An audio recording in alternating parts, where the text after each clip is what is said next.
अस्सलाम वालेकुम। Biology 9 chapter number 3 biodiversity lecture number 16।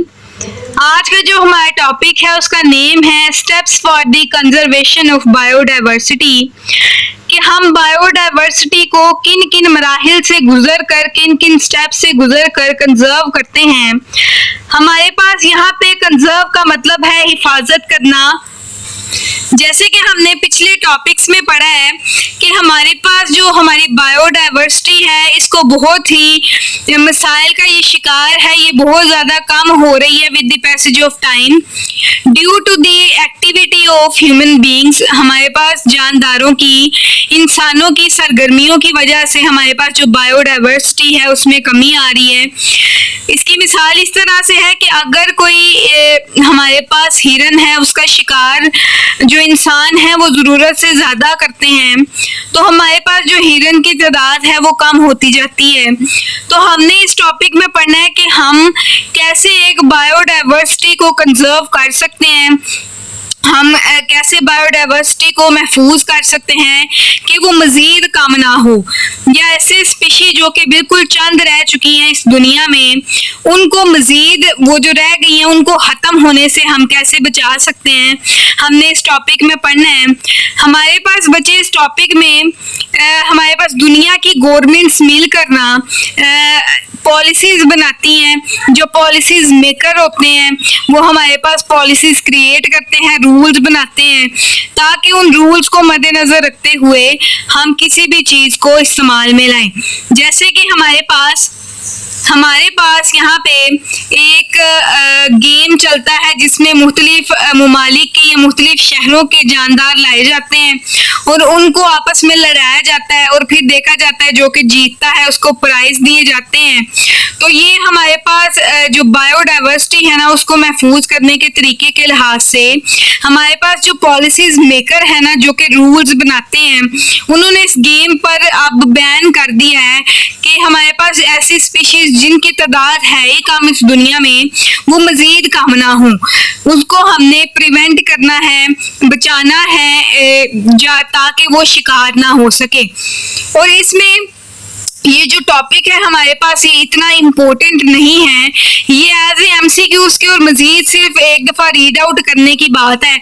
मतलब बस रीड आउट कर लो, आपको ये चीज़ पता होनी चाहिए कि कौन सी ऑर्गेनाइजेशन कब बनी थी और उसमें किस किस चीज़ को कैसे कैसे प्रिवेंट किया जाता है, हिफाजत उनकी कैसे कैसे की जाती है, ये बस हमने इस टॉपिक में पढ़ना है। हमारे पास बेसिकली पॉलिसीज मेकर, जो गवर्नमेंट के पॉलिसीज मेकर हैं, वो रूल्स बनाते हैं और हमारे पास दो ऐसी ऑर्गेनाइजेशन हैं जिसके जरिए से हम बायोडाइवर्सिटी को महफूज करते हैं। आगे मैं मजीद उनके नेम से भी आपको बताऊंगी कि उनके नेम से हम प्रॉपर उनकी फुल फॉर्म पढ़ेंगे और ये भी पढ़ेंगे कि उसमें हम किस किस चीज़ को कैसे कैसे प्रिजर्व कर सकते हैं, प्रिजर्व नहीं कंजर्व कर सकते हैं, हम कैसे उसको महफूज कर सकते हैं। तो हम स्टार्ट कर लेते हैं अपने टॉपिक को। Steps for the conservation of a biodiversity, ये क्या है हमारे पास? पहला पॉइंट है इसका, conservation of a biodiversity has become a global concern. कहता है ये सिर्फ हमारे पास एक शहर का या एक मुल्क का मसला नहीं है, बल्कि ये एक ग्लोबल कंसर्न है जो कि पूरी दुनिया के साथ किया जाता है। Biologist agree the national policies maker to state a set of rules necessary to protect a species। कहता है हमारे पास बायोलॉजिस्ट और मुख्तलिफ पॉलिसीज मेकर ने ये रूल पास किए हैं कि वो कैसे स्पीशी को प्रोटेक्ट कर सकते हैं। They demand that laws should define species which are threatened by the extinction and must be protected। वो लाज और रूल्स को पास किया गया है जो जिसके जरिए से किसी भी स्पीशी को ये एक्सटेंट होने से बचाया जा सकता है।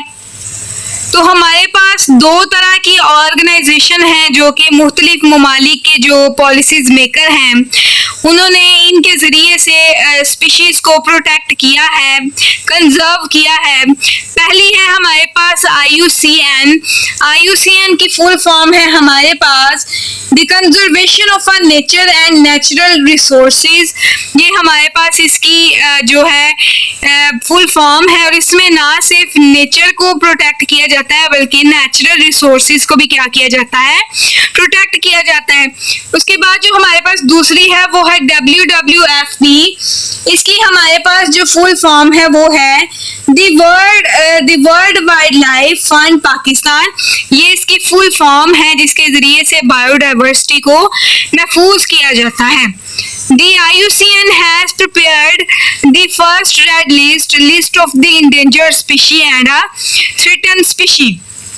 पहला जो हमारे पास स्टेप है जिसके जरिए से हमारे पास बायोडाइवर्सिटी को महफूज किया जाता है वो है हमारे पास ऑर्गेनाइजेशन के लिहाज से नेशनल कंजर्वेशन स्ट्रेटजी। ये हम पढ़ लेते हैं। इन 1980s IUCN government of Pakistan formulated the national conservation strategy for Pakistan for the conservation of Pakistan's diversity. कहता है हमारे पास ये जो ऑर्गेनाइजेशन है, ये जो हमारे पास स्टेप है, इसमें क्या किया जाता है, ये 1980s में ये इसको बनाया गया था जिसमें हम पाकिस्तान की स्पीशी को कंजर्व करते हैं। UN आगे हमारे पास जो दूसरा है वो है UN conservation on combating desertification. इसकी शॉर्ट फॉर्म है आपके पास CCD। कंजर्वेशन ऑन क्या कम्बैटिंग हमारे पास क्या है, डिजर्टिफिकेशन। इसमें हम क्या किस चीज को पढ़ेंगे, international strategy against damage and poverty in dry land. Pakistan sign this in 1997। 1997 में इसको स्टार्ट किया गया था जिसमें ड्राई लैंड पे जो स्पीशीज डैमेज हो जाते थे उसको बचाया जाता था। उसके बाद जो हमारे पास तीसरा है वो है हिमालयन जंगल प्रोजेक्ट। ये प्रोजेक्ट हमारे पास कब बनाया गया था, बस यही इसी चीज को हमने पढ़ा। और कहाँ पर है ये, it is started in 1991 in the पहले वैली। उसके बाद है इन खैबर पख्तूनख्वा KP।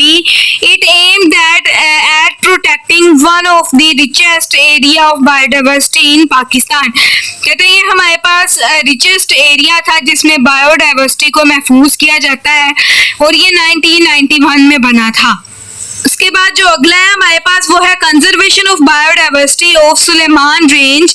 ठीक है जी, जिसमें बलोचिस्तान भी आ जाता है। Suleman range chilgoza forest is the largest chilgoza forest in the world. कहता है हमारे पास Suleman range chilgoza forest largest chilgoza forest है इस दुनिया में, जो कि 1992 में बना था। The WWFP Pakistan started his conservation programme जिसमें बायोडाइवर्सिटी को महफूज किया गया था। उसके बाद है नॉर्थर्न एरिया कंजर्वेशन प्रोजेक्ट। ये प्रोजेक्ट कहाँ और कब बना था, northern area of Pakistan serve as the habitat for the number of the wildlife species. The survival of these species is under threat. The NACP is a project of WWFP which is the successful in implementing a ban on the hunting of these species. अब ज़रूरत से ज़्यादा जो शिकार है वो भी एक डाइवर्सिटी के लिए खतरा है कि वो एक मुकम्मल तौर पर स्पीशीज को या उनकी डाइवर्सिटी को ख़त्म कर देता है। तो ये हमारे पास नॉर्थर्न एरिया में ये प्रोजेक्ट बनाया गया था जिसमें बैन कर दिया गया था कि वो स्पीशीज जिनकी तादाद बिल्कुल मुकम्मल रह चुकी है, वो थोड़ी बिल्कुल कम रह चुकी है, या फिर वो स्पीशीज जिनका शिकार बहुत ज़्यादा किया जाता है, उसको बचाने के लिए इस पर बैन कर दिया गया था। उसके बाद जो अगला है हमारे पास वो है conservation of migratory bird in Chitral KP। ऐसे हमारे पास बर्ड जो कि हिजरत करते हैं उन पे भी बैन लगाया जाता है बेटे। जब ये एक से दूसरे ममालिक में हिजरत करके जाते होते हैं तो शिकारी इनका शिकार कर देते थे, जिसकी वजह से उनकी भी तादाद में कमी आ गई थी, तो इस चीज़ पर भी बैन लगाया गया था। तो अब हम इसके बारे में पढ़ लेते हैं। Chitral lies on the migratory route of the several important bird species. These birds face numerous hunting pressure. WWFP initiated effect to reduce the hunting pressure in 1992. This effort proved successful. कहता है हमारे पास ये 1992 में प्रोजेक्ट बनाया गया था जिसमें हमारे पास जो शिकारी थे वो जो ज्यादा शिकार करते थे उसके ऊपर बैन लगाया गया था और इस एफर्ट को बहुत ज्यादा सक्सेसफुल किया गया था, बहुत ही कामयाबी मिली थी इस प्रोजेक्ट को। कंजर्वेशन ऑफ द चिल्तान मारखोर, ठीक है जी।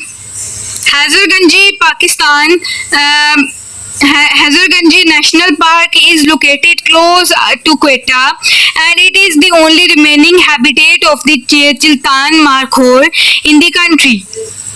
WWFP Pakistan developed the management plan for the park, ठीक है जी। उसके बाद ऐसी गेम्स जिसमें मुख्तलिफ ममालिक से जानवरों को लाकर या परिंदों को लाकर आपस में लड़ाया जाता था, उससे भी हमारी जो डाइवर्सिटी थी वो बहुत ज़्यादा इफेक्ट की थी और उसको भी क्या किया गया था, बैन किया गया था। बैन ऑन गेम, ये हमारे पास लास्ट है। Visit the northern area and play many games in which bear are used. WWF has been successful in imposing a ban on the illegal practice. ये हमारे पास illegal practice थी, ये illegal काम था जिसमें मुख्तलिफ ममालिक के जानवरों को या परिंदों को लाकर लड़ाया जाता था, तो इससे बहुत सी स्पीशी इफेक्ट की थी जिस पर बैन लगाया गया, तो बहुत सी चीज़ों को बचाया गया हमारे पास शिकार होने से। बेसिकली ये जो हमारे पास टॉपिक है ये मैंने इसलिए इतना डिटेल से नहीं बताया क्योंकि ये जस्ट अब आपके पास सिर्फ इस चीज़ के बारे में पढ़ना है कि ये प्रोजेक्ट किस जगह पर था और कब बना और इस प्रोजेक्ट में कितनी और कौन सी चीज़ों को प्रिजर्व किया गया, कंजर्व किया गया, तो ये सारा हमने ये चीज़ पढ़नी है। बेसिकली ये जो आपके पास टॉपिक है इतना इम्पोर्टेंट नहीं है, जस्ट रीड आउट